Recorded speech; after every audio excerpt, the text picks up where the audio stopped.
Good evening, everyone, and thank you for joining us at our exclusive NAB Health Cybersecurity Awareness webinar. I'd like to welcome our NAB Health, Medfin, and HiCaps customers, as well as the other valued customers from across NAB who've joined us today, and the many others who have taken the opportunity to join us for this evening's webinar. My name is Danny Schneider, and I'm the Business Bank Executive for the health business in WA, and it's my pleasure to be your host today.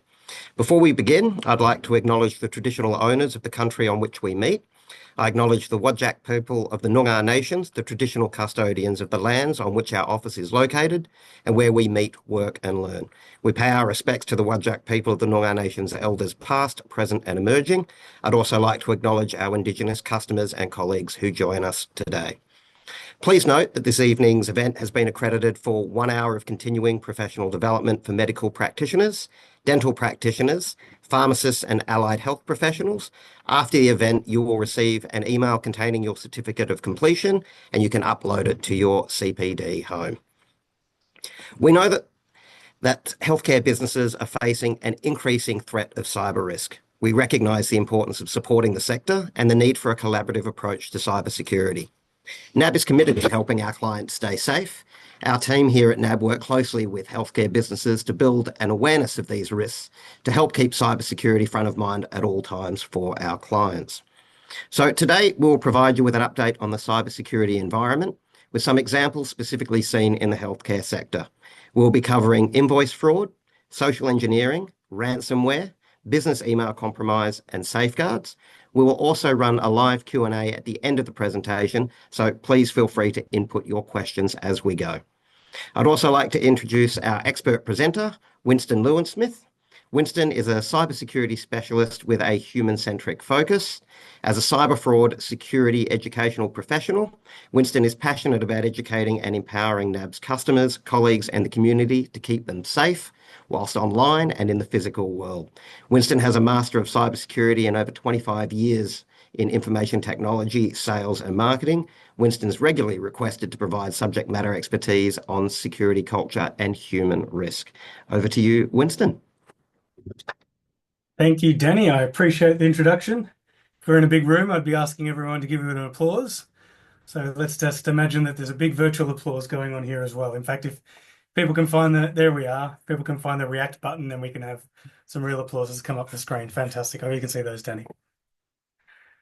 I appreciate the introduction. It looks like my camera turned off there for a moment and I'm back on here as well.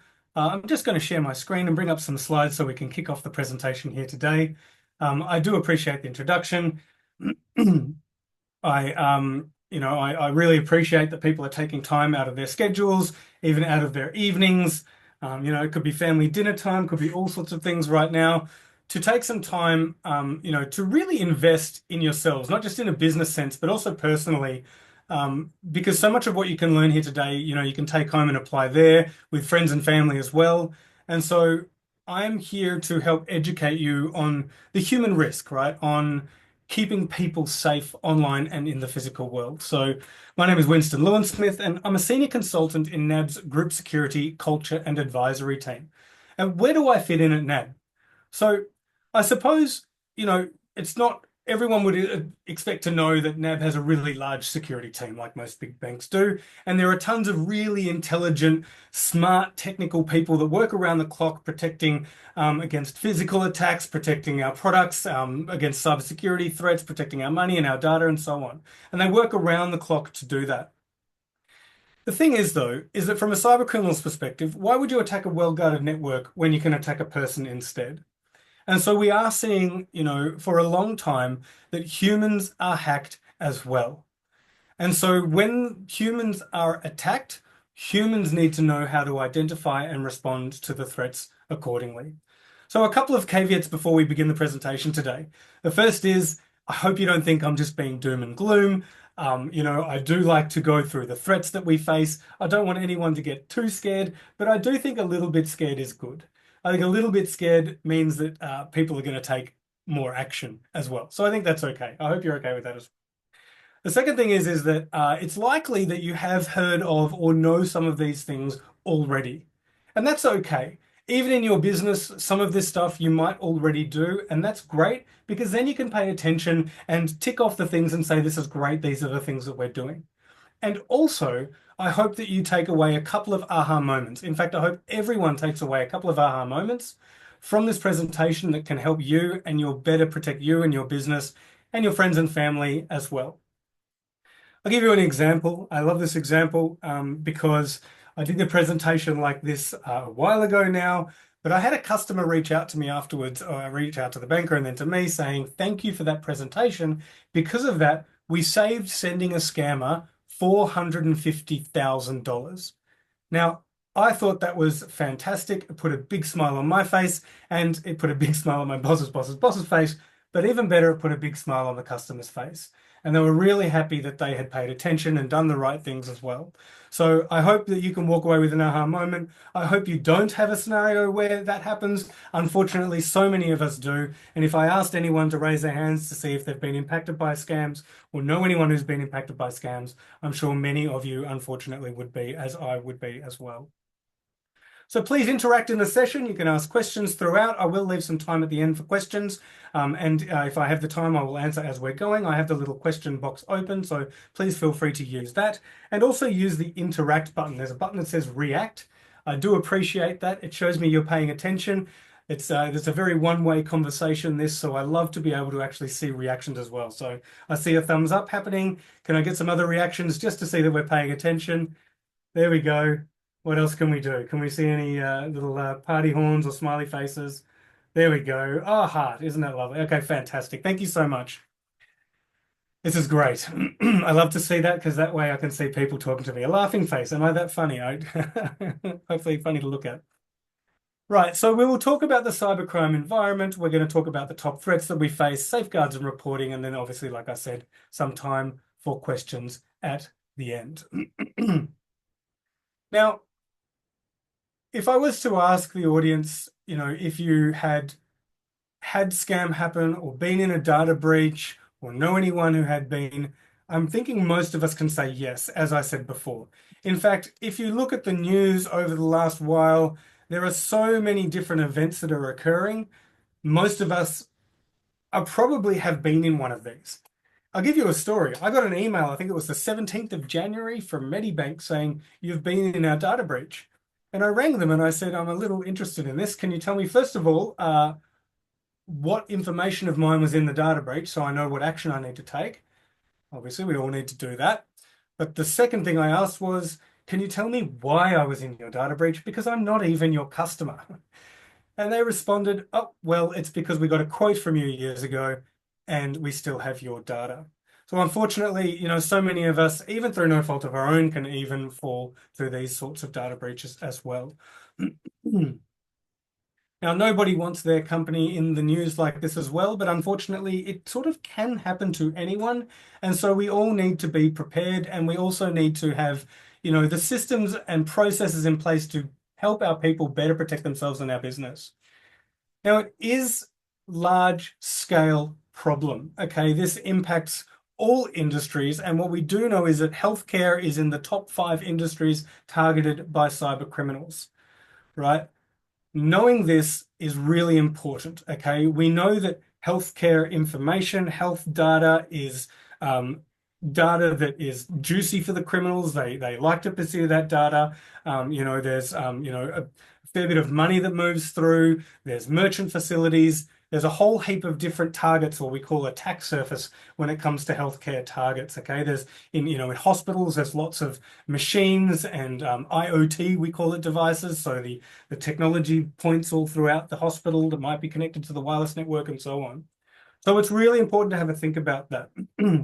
The average loss for a business in Australia is about $100,000.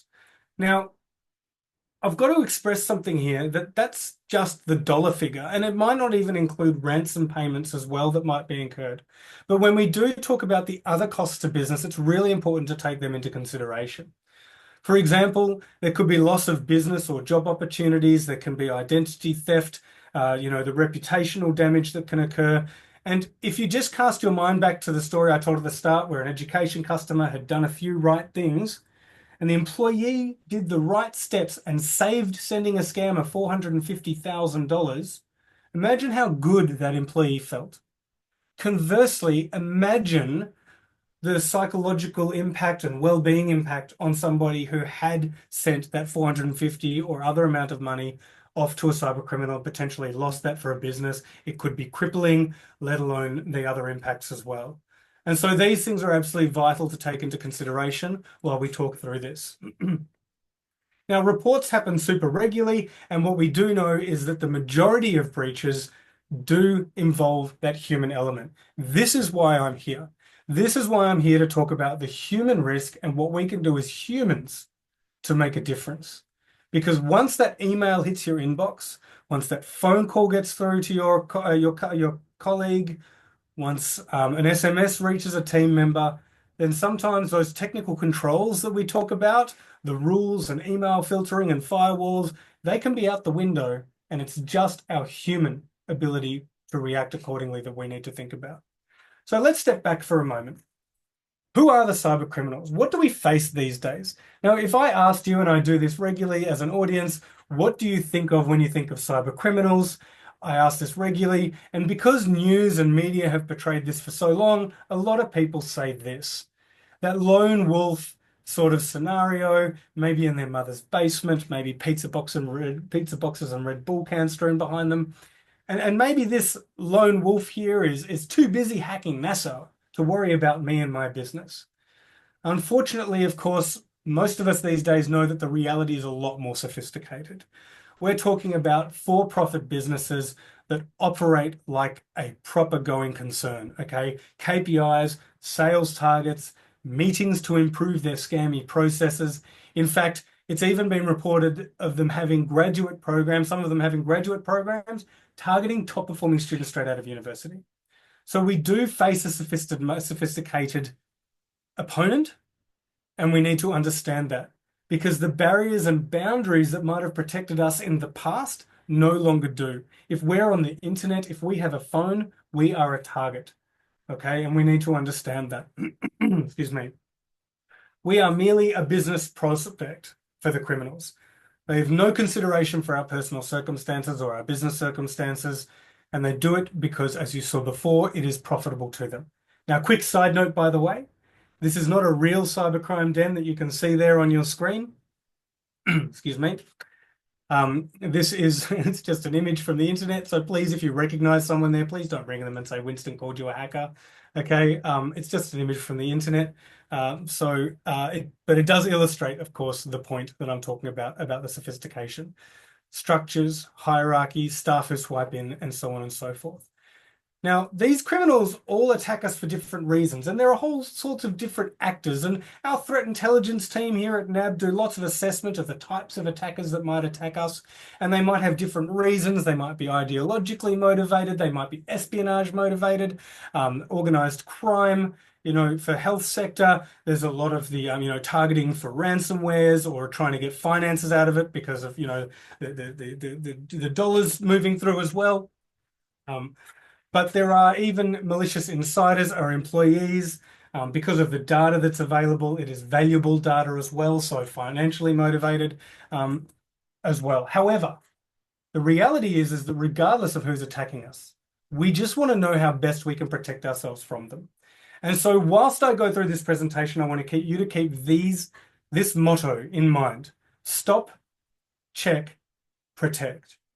With this in mind, and with our team members keeping this in mind, we could protect from so many incidents that we hear about regularly occurring to businesses, that we hear about regularly occurring to individuals.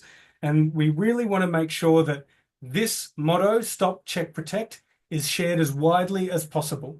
Okay, and I will walk through this as we go. How to spot a suspicious email. Now, I hope you're not sitting there thinking, oh, here we go. He's telling me how to recognize a suspicious email. Would it be fair to say that most of us these days, if we take the time, could identify a suspicious message? I think that's reasonable to say. However, that's if we take the time.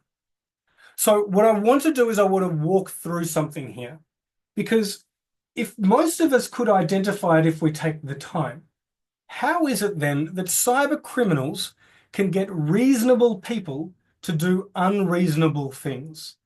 And so I want to walk through that and how they take advantage of us and quite literally hijack the emotional centers of our brain to get people to take action and give away money or information and so on. So if you have a look at this example here, it's a NAB example of a phishing email. Now, we're using NAB, of course, because I'm from NAB. But this could be any organization or government that is being impersonated. Now, we had this one forwarded to our phishing team. This is a real phishing email that was NAB branded that we saw, and it looks not too bad. It's not the worst criminal here. It's definitely not the best criminal either. And what they've done is that they've even gone so far as to do the correct branding, and it's reasonably well written. So let's walk through. You've probably already recognized some of the red flags that you see on this here. Excuse me. It's not a NAB email address. Now, it's really important to always check the NAB email address or the email address because people can set a reply to or from name to be whoever they want. In fact, in this example, they've put the from name as NAB, but you can see the email isn't. And so it's important to check that when you're receiving emails. There's no greeting. Often they won't know the name of the person they're sending this to. They'll forward it out to a million people at once because it's cheap and easy to do.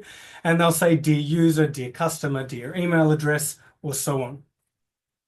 And then they're going to request some personal information. And then there's going to be an urgent request. Now, the urgency here is fairly ubiquitous across all scam types that we see happening, okay? It is how they get reasonable people to do unreasonable things. They use some sort of a threat or reward to scare people into taking action. And though they might be sending this out to a million people at once, there's probably 50 or 100 or 1,000 that might be expecting it. And I'll give you an example. I like to buy things online, and I know many of us do, okay? I'm going to admit it, it's a safe space here. And yet, even when I receive one of those fake Australia Post SMSs that I'm sure many of you have also received, okay, I still get a little bit excited because I think, oh, a package is coming, and I get excited. And I literally train people how to identify these messages every single day. And so if they can make that sort of emotional response in me, I know they can do that to anyone. And that is how they manipulate us. And they are very well practiced at it. And they will do it repeatedly if it's a phone call, and they will constantly go back to it to scare people into taking action. So anytime there's that emotional response, it's when you do the stop and check before you move on and protect. Obviously, they're going to give you a link to click on because they can't necessarily just give instructions, although sometimes they'll give a phone number that leads to their scam call centers. And then there's no NAB sign off.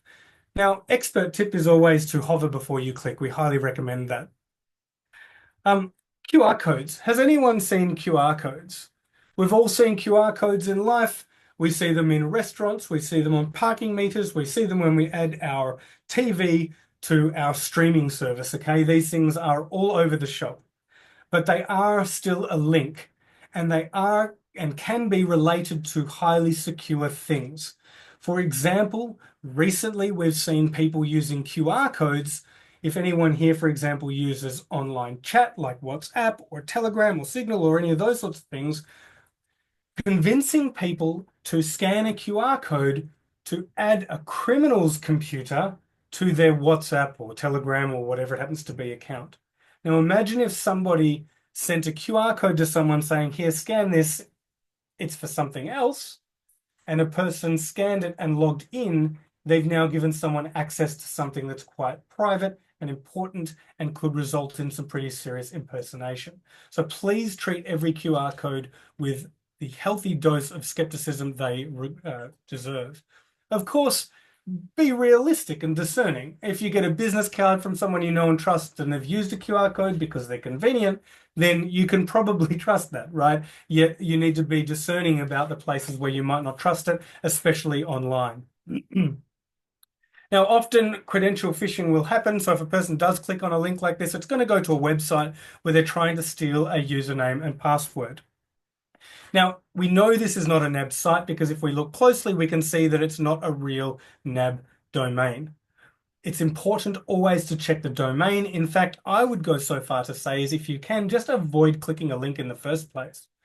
Understanding we've got to do business, but if we can, just open your web browser and type in nab.com.au or ato.gov.au or whatever it happens to be that you happen to do, high caps, right? .com.au, whatever it happens to be, type it in and then you know where you're going to. Excuse me. So often they're trying to harvest people's credentials. Of course, we do not want to be giving away our username and password. SMS phishing is rife. We do know this. In fact, 33% of scams last year started with an SMS. And unfortunately, using legal technology, they can impersonate names and phone numbers. Now, this is a NAB example, but if you have a look here, in this case, they set the from name as NAB, and a smartphone is a little too smart, and it puts the message at the bottom of the chain of messages, in this case, from NAB. Now, it doesn't mean NAB has been hacked. It just means that someone's used legal technology to impersonate NAB.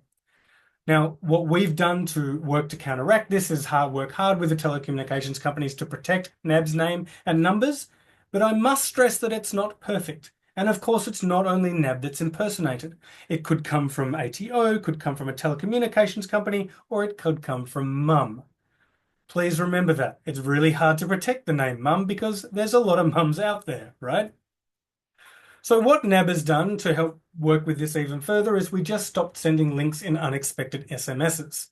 This means it's pretty fair to say that if you do get a link in an SMS from NAB, you can pretty comfortably think it's a scam unless you were really expecting it. But you can still reach out to confirm. Now, phone calls. I know phone calls happen an awful lot, okay? Has anyone here received a phone scam call over the last while? I get people responding to me all the time saying, yes, I get them too many. I'm seeing thumbs ups come up the screen. I was going to ask if anyone had an SMS scam in the last 10 minutes. They're pretty common too. These happen all the time, and they do target individuals as well as businesses. And for businesses, they might target to get people to install software. They might impersonate a fraud team from NAB. They might impersonate a managed service provider like an IT tech support company, and they will ring up and try and get information about the organizational structure or get somebody to action some sort of an email they're sending in. So these are really important to pay attention to when it comes to inbound phone calls, right? And always being sure when we do outbound phone call, of course.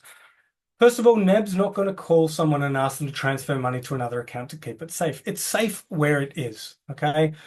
Telstra's not going to call you and ask you to install software to better protect because your internet's been hacked, okay? We just need to be discerning when these calls come in.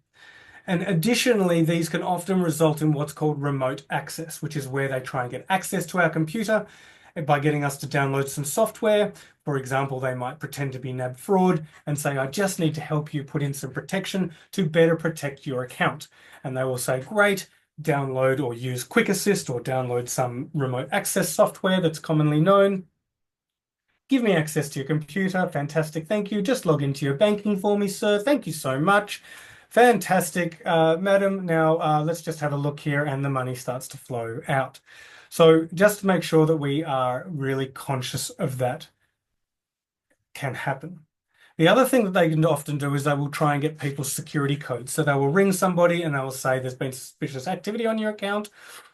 Sorry, Danny, I just want to make sure that you are who I am talking to. I'm just going to send you a security code. I'm from NAB and I'm going to send you a security code. And what they're doing is they're using a fake phone number, of course, and they're pretending to be NAB. They send a security code and maybe they're looking to reset a password. And if they can do that, then unfortunately that's giving away a lot of access. The key takeaway here is always read your security code messages, okay? Don't give them out. We always read the whole code, even if we have a smartwatch, even if we have a smartphone that we don't always read the whole message. If it says something like, do not give this code to anyone, we must pay attention to that secret message there and not give away that code to anyone. Invoice scams. In fact, I'll tell you how realistic these are. I spoke to a customer in Queensland recently who said to me, yes, I had someone call me pretending to be from NAB. They knew my name. They knew about my business. and I was completely roped in, and I thought that it was NAB all the way up to the point they said to me, "Thank you, and can I have your password, please?" And then they realized it was a scam. Okay, so they can do their research and might know that someone is a payment approver or know about a person as well. Now, invoice scams are another threat that we see attacking Australians an awful lot. In fact, when I talk to bankers, we see this happening across the board. We definitely see this happening in health a huge amount. Um, and so it's really important to pay attention to this one. Okay, we know health can have large purchases of assets. We know that there are a lot of different things that go on. There can be rental accounts. There can be so many different accounts that are occurring at any point in time, conveyancing and so on. And we need to pay attention to when these communications happen. Imagine if you received this email from Barry. Barry says, "Great to speak today. Here's the information. Could you put this money in this trust account, please?" It's a pretty common sort of email that we see in business. In fact, I think anyone who's been adulting in their life at all has received some sort of bill. I think that would be fair to say. And imagine getting another email from Barry that says, "I'm so sorry, I gave you the wrong account details. This is the real account details. Could you transfer the money into that?" And what's happened here is Barry's emails have been hacked. Okay, excuse me. This account here is now controlled by a criminal. Barry doesn't even know this conversation is happening because the criminal has put rules on Barry's account, and Barry doesn't even see the emails going backwards and forwards anymore because the rules are putting them into another folder. This is called business email compromise, and business emails are being targeted by criminals regularly. It is second and third in terms of loss for Australians. It is a very big problem, and I want to walk through the ways that we can prevent it because there are two sides to this coin. The first is, how do I better protect my business emails and business accounts from being hacked and abused? And how do I stop sending money to a scammer? So let's talk about those two things. Firstly, let's talk about the first. Does anyone have their emails in the cloud now? Can I see some thumbs ups? That could be Outlook, that could be Gmail, could be Yahoo Mail. I don't know if anyone even uses that anymore. Right? That's fine. But the point is that lots of people have email in the cloud nowadays. In fact, I'd almost go so far to say as everyone does. Now, knowing we have our email in the cloud, that means that anyone can access it if they have what we know, which is a username and password. So if there was one thing you did after this presentation, if you hadn't done it yet, it would be turn on your multi-factor authentication for everything. Now, that means not just for your email. That means for everything. Now, you might be saying, "I have it turned on." Great. Do you use external accounting software?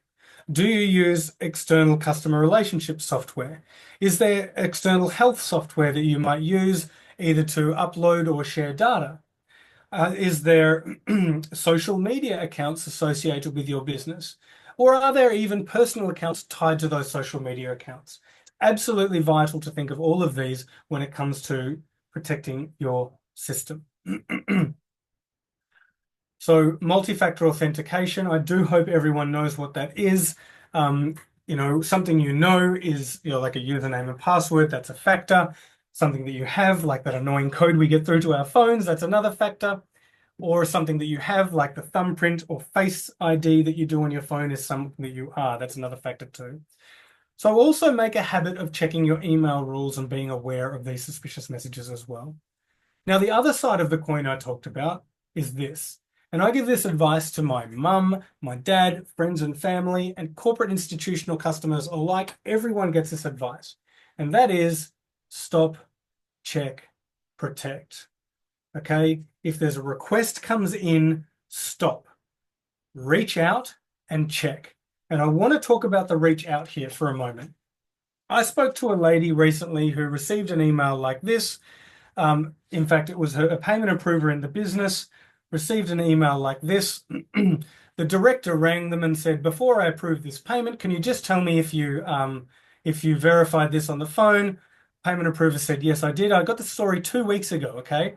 Payment approver said, "Yes, I did check it. Yes, verified on the phone." They sent the money.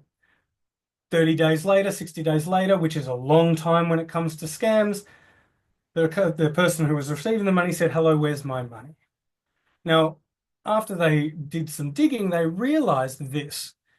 The scammer had called the payment approver, not the other way around. And so when they said, "Did you verify this on the phone?" they said yes, but it was an inbound phone call. And so it's vital to know that the nuance here is that we reach out to verify when we verify. Okay. So everyone needs to know this. New employees need to know this. Old employees need to know this, right? And I mean old as in been there for a long time, of course. No ageism here, right? And so it's just vital that everyone knows this because new employees are as much a target as people have been with the organization for a while too. Additionally, people can use a Pay ID. Now, a Pay ID means you can associate a phone number, email, ABN, other business identifier to your bank account. And it means when sharing payment details, they can use that to pay to. Now, this is fantastic because some organizations have said, well, I don't want to put my banking details on the internet or share them on social media, which we see some organizations doing, because that can result in direct debit fraud. And so what we can do is we can use a Pay ID, and that's portable. We can direct it to any bank account, and that way we can receive the funds and feel comfortable with the information we're giving out. Now, CEO impersonation is something else that we see quite regularly. This one is really hard to stop.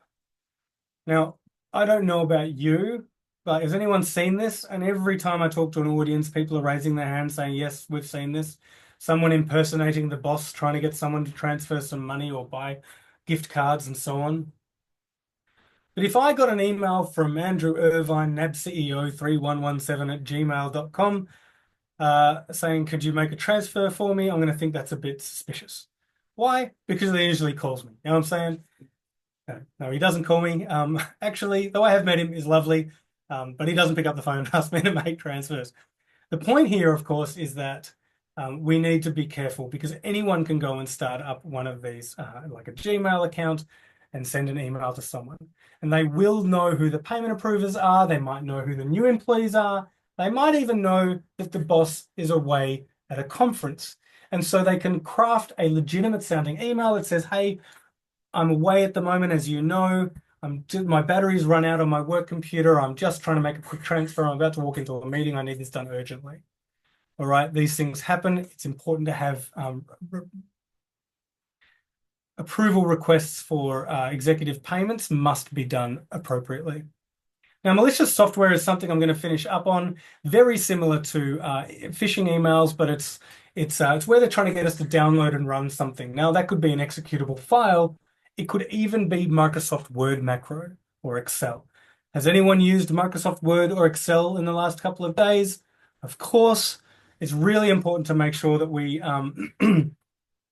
we're careful with those. I've seen how quickly that a person can hack a computer when somebody clicks run macro. Okay, so please be aware of that. Unfortunately, it can also turn into ransomware, which is nasty. Most of us have heard of ransomware now, where all of the files in our computer are locked up. Often double extortion, where they will steal information and they will then try and get someone to say, well, we're not going to unlock the files, and if you don't pay us, we'll also release them to the public. Now, of course, this is the particularly difficult situation in healthcare. We've seen this happen. Unfortunately, I'm sure we've all been aware of this and we've seen it in the news where these sorts of things have happened. I spoke about one in like Medicare before, but even other organizations. I know Eastern Health happened. There are, unfortunately too many stories where this has occurred. So the best way that we can help prevent this is this. Update software and operating system regularly. When you see that thing that says you need to update, you must update straight away. And then back up and test. Make sure you're backing up, having disconnected backups. We'll talk about this a bit later, depending on the size of your business. It could be done internally or externally, but make sure that your backups are disconnected. Too many stories. In fact, I heard one a while ago of someone who said, sorry, yeah, we were away. My son was looking after the place and he didn't disconnect the backup and the ransomware also encrypted the backup documents, okay? Please make sure that you have separate backups. Updating antivirus and software and so on is vital. Now, knowing many health customers do operate with high caps, they operate with merchant facilities, it's really important to keep those sorts of terminals secure, okay? Merchant fraud happens. Customer told me recently of someone that broke into a business, and this was, again, this was told to me 3 days ago. Someone broke into a business and started using the FPOS machine to do refunds. Okay, so please make sure that your FPOS machines are locked and there are PIN codes on them, and that in the business you keep your eyes on them. Terminal takeover definitely can happen. So please make sure that you are aware of these sorts of things. Okay, theft of terminal is definitely something that happens as well. They'll use distraction techniques to try and do it. They might try and swap out terminals and, and so on. Okay, excuse me. Did you know? We went through that one. So we've spoken about most of these things. We've talked about the QR phishing. We've talked about remote access. I haven't really talked about artificial intelligence. Look, it's something that we do see. We haven't seen a lot. It's still, more expensive for criminals to do, but as the price comes down of that for the risk versus reward, why spend, $7 to $20 on a video when you can use just the old faithful methods of scamming people. However, we do see it, and we do need to think about how we put rules in place to better protect ourselves. For example, with my family now, I just have a password. So if my kids ring me asking for money, any parents in the place, right? If my kids ask me, I can say, what's the password? And then they're going to know the password, and someone who's used AI to impersonate them wouldn't know that password. Okay, so we just need to think about the human things we can put in place to better protect ourselves. So it's not all bad news. Let's talk about the ways that we can protect ourselves. How do we better make the criminals' jobs more difficult? Because criminals have a very low regard for us. Now, if you look at this gentleman on the screen here, you can see he is super happy. And he's so happy because he knows Microsoft said that 99% of breaches could be stopped with basic security hygiene. And so I want to walk you through some of the simple things that you can do to help better protect your business. First of all, what is NAB doing? NAB has been working hard around the clock. In fact, so often we don't even know we're being protected. But if you have a look here, you can see we've done things like removing links from SMS messages. We've restricted the use of NAB's phone numbers, as I've spoken about. We've delivered red flags campaigns, marketing campaigns for customers. We've put more friction in the payment process for common scam types. We have cutting edge biometric technology. And so we're always working behind the scenes to make banking and everyone's data safer, okay, and look after everyone as well as we can. However, what we do know is that it's a team sport, because as a bank, we still need to let you transact. And so we want to make sure that you are equipped to transact as safely as possible. So as a business, we always recommend, no matter how you do your security, that you have a look at the Australian Cybersecurity Essential 8. Now, you might do security with like a person in the business. It might be external. It doesn't matter. This is a great framework that you can hand to them and say, if you have a look at this, tell us where we stack up. And it can give you a maturity model and just show you where you are and what you need to do next. It's a very simple model that a lot of people can follow, and it really helps Australian businesses be more secure. Please take a look at the Australian Security Centre's Essential 8. Passwords. Anyone love passwords? No, of course not. Nobody loves passwords. Passwords are difficult and they're cumbersome. Unfortunately, what we do know is that password reuse, using the same password, is one of the biggest reasons we see breaches occurring, right? If you could hack somebody's home computer and they use the same password they use in their work computer, well, look at that. The home computer has less security on it than their work computer. That sounds like an easy transition for a hacker to make. So before we talk about how to better do passwords, let's talk about the world's worst passwords. Anyone want to venture a guess at the world's worst passwords? Now, often people say things like password, QWERTY, stuff like that. Did you know to this day, these are still the worst passwords? How do we know? Because password companies like NordPass look at all the data breaches that happen, and they get lists of all the passwords showing up on the dark web, and they come up with lists like this. I think the only thing worse than using one of these passwords is writing it on a sticky note and putting it on your monitor because you can't remember it. Okay? Please don't use sticky notes, of course. Please don't use any of these passwords. And please use a complex, unique passwords for all your different accounts. Now, I had a customer say to me, well, what if I just had one really good, really secure password? I said, unfortunately, it's not about the quality of your password. It's about who you give your password to. And what if you give that to a website that doesn't have great security and they get hacked? Criminals will get that and they will test it and things like it against everything they possibly can. Okay? Criminals will test it. They will know that people change their passwords. You know, I'm just going to put a 2025 at the end. I'm just going to change that 3 to a 4, right? So they will test similar things as well. So the best thing we can do is to have a way to manage different passwords for different accounts. And the best way to do that, we recommend using a password management tool or password safe. You can search for these. There are many available. I would even go so far to say that if you're not using one in 2025, you're behind. They allow you to have, it's like one master passphrase that protects all of your other passwords in a locked, encrypted vault.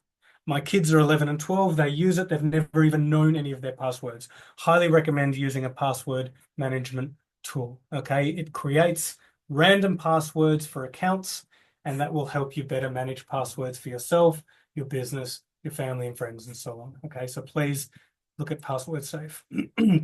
Other safeguards, please make sure you reach out to your banker about these. Technology-wise, NAB Connect comes with a whole heap of features that can help better protect your business. If you have merchant facilities, make sure that you have protections on for that as well, and talk to your banker about that.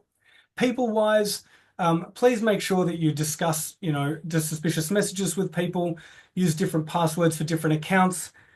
If you can use different accounts to create and approve transactions, and have an awareness program in place.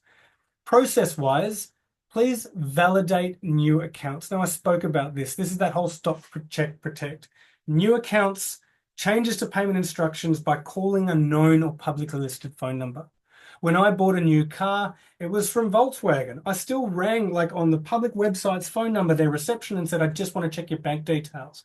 When I got a new plumber, I still rang them on their phone number and said, I just want to check your bank details.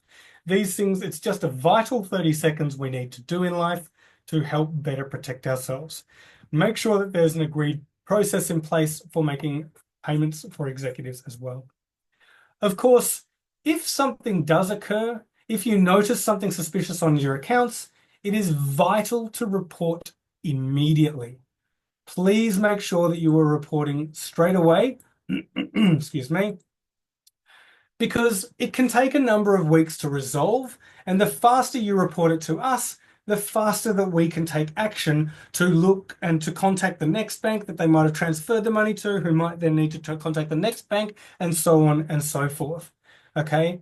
The faster you report to us, the better, the more likely it is that we'll be able to take action.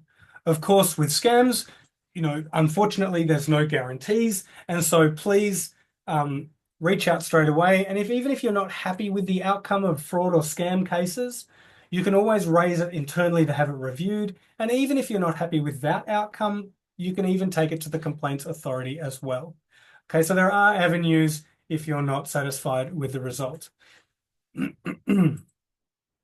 Looking for more information, there are a ton of resources available to you. So check out NAB/security, tons of resources there. Training, webinars, a whole heap of stuff and cyber.gov.au and ScamWatch.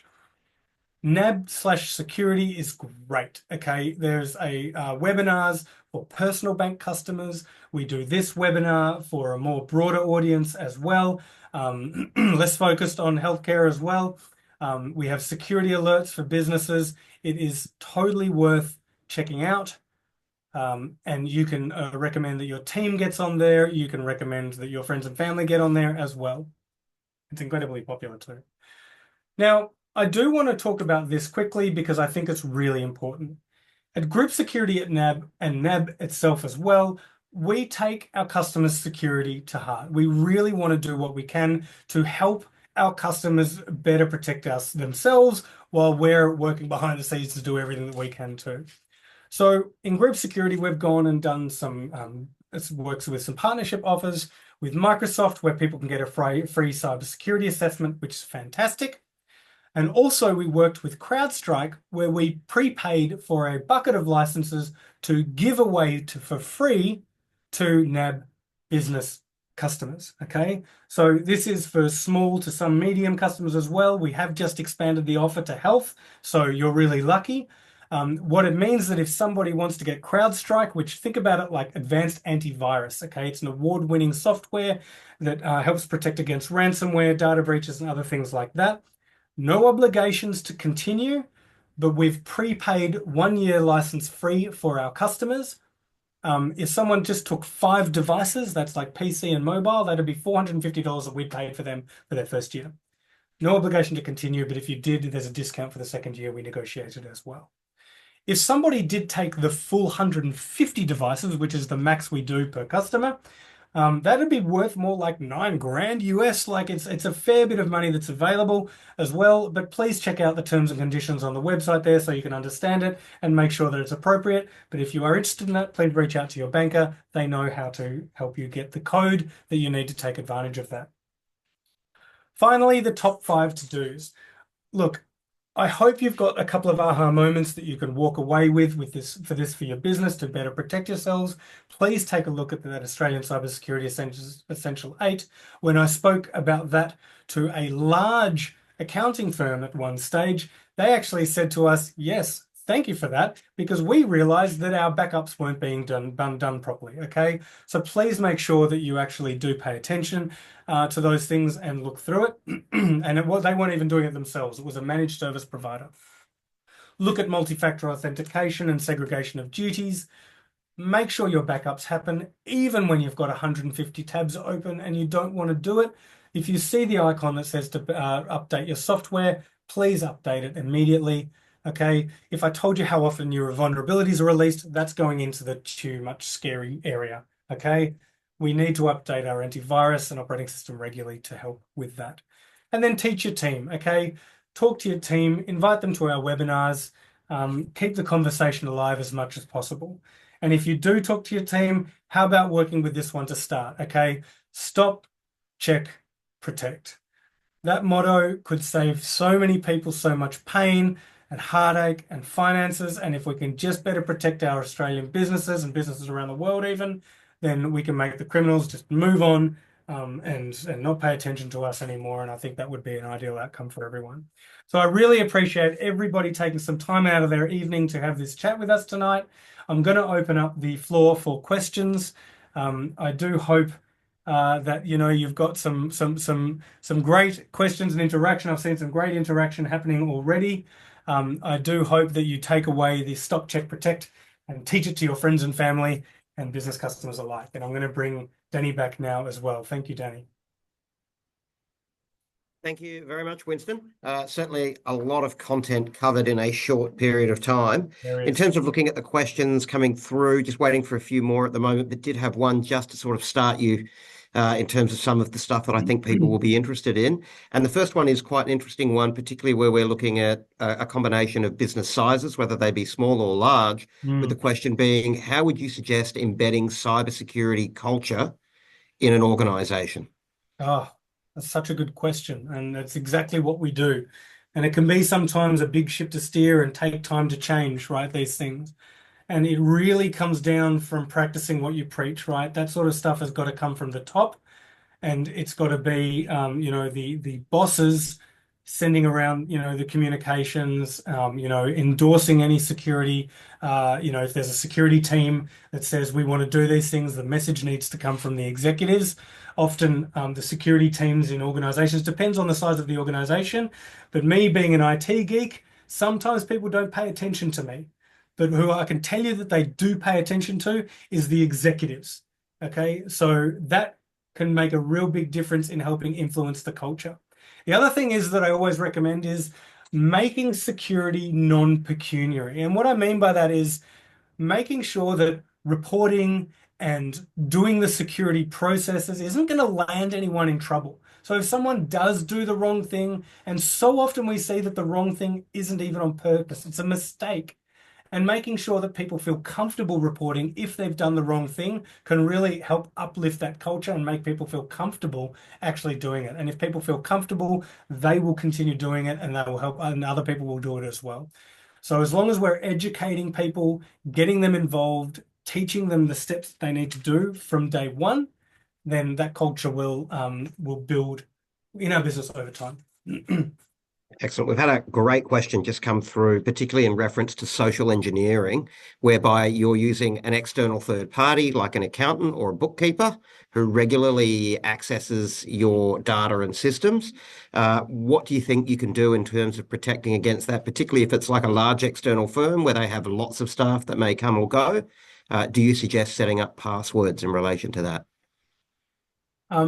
So if they're logging in, I mean, look, this is a bit of a business decision and very specific. And I suppose I can't give you direct advice in terms of how you should set up your security systems. What I can say is that making sure that we know who's logging in and when is really important. And if there is multi-factor authentication for those logins, that can help add that extra layer of security for when people are logging in to be able to do that. If impersonation is an issue, then that whole sort of four eyes scenario where there are multiple people looking at things and approving them can sort of help. But if people are regularly logging in, I always prefer to make sure that anyone who's having access has their individual access, so I know who's logging into a system, if that makes sense. But I would definitely be talking to your especially if it's a large firm, I'd be talking to your technical team about how you can make sure you know people aren't being impersonated, right? That's a great case that you've got there to say, this is my use case. What do we do? Very good. Next question, lovely segue into that in terms of multi-factor authentication. And what is it that we have available in terms of MFA on our NAB business accounts? Okay, great. First of all, that's a great question for your banker and transaction specialists. I know that there are security tokens available for people, so we really recommend, people use a, NAB Connect tokens, for example. These sorts of things are great, okay? They're a separate token. It's not a phone, for example. It is, I think, a little bit of a step up in terms of security. I highly recommend using those sorts of things when it comes to multi-factor for your NAB business account. There are other scenarios where you can actually turn on multi-factor for different types of things, so risk-based, right? And so if there is transactions that are higher risk, like new accounts and stuff like that, then I believe that you can turn that on for that. Don't quote me on that. That could be personal bank.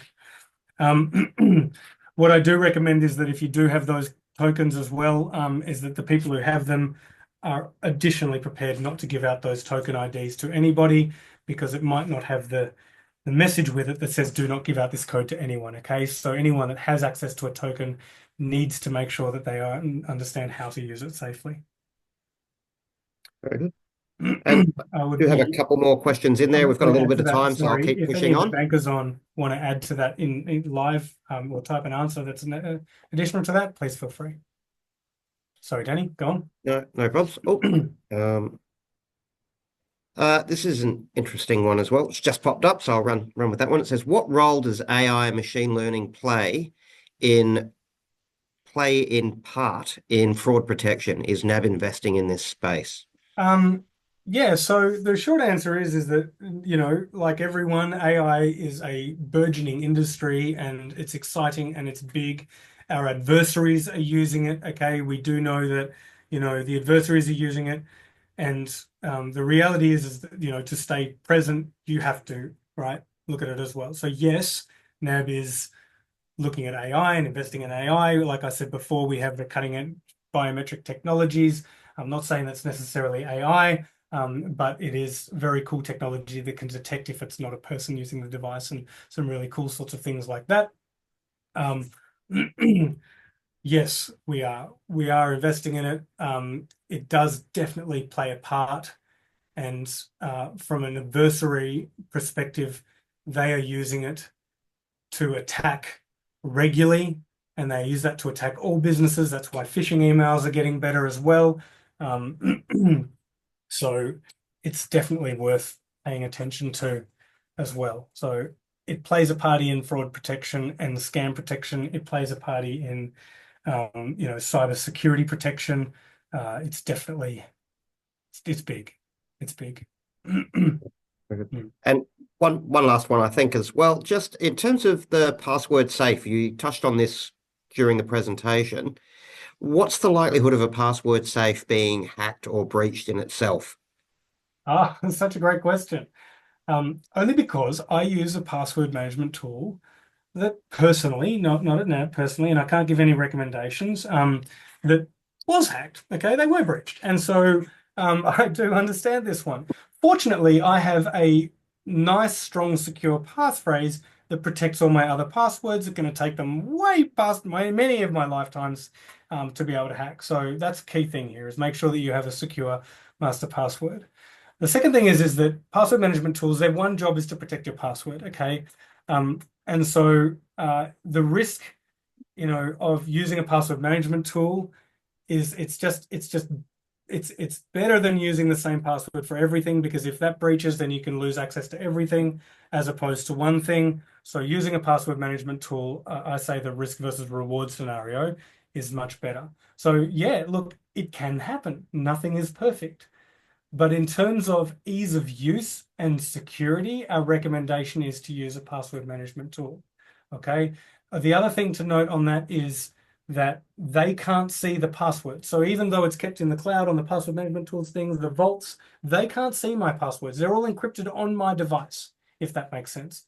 So in that note, I can feel comfortable that it's only my device that, I can unlock the passwords with a thumbprint and so on. And so when it was hacked, it gave me one easy place to go and change all the important passwords, and my master password, of course, in one place as well. So the convenience and security is really worthwhile. Excellent. Yeah. Well, we haven't got any further questions. So what I think I'll do is I'll wrap it up there. So thank you very much, Winston, and also thank you very much to all our clients and guests for dialing in. I do have one small ask of you, which is we do like to keep the content fresh and relevant, and we do know that you will experience differing issues or will want different things at different times. And to that end, you will receive a survey from us asking you for feedback and also for content. So we're more than happy to run these as regularly as need be, but we are always looking for new ideas or new things that may be coming through that are certainly impacting you or your business that you want more information about, so that we can make these presentations much more specific to what it is that you were looking for. So if you could do the survey, we'd certainly very much appreciate that. And outside of that, we're going to finish pretty much right on time. So I will just wrap it up there and thank you all once again and have a lovely evening.